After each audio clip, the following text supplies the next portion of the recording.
Hola, soy Frida, and I'm going to teach you how to make a margarita. We'll start off with the tequila. 2 shots into some ice.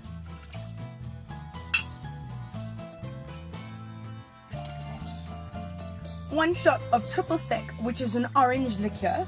Orange tends to go really well with tequila. I've actually experienced tequila shots with a slice of orange instead of lemon, and it's beautiful.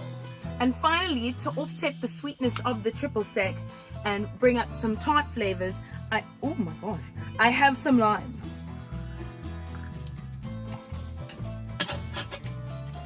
Shake it all up.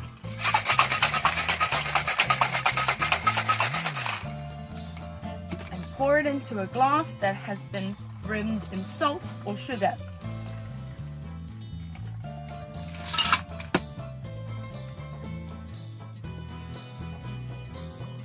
Beautiful.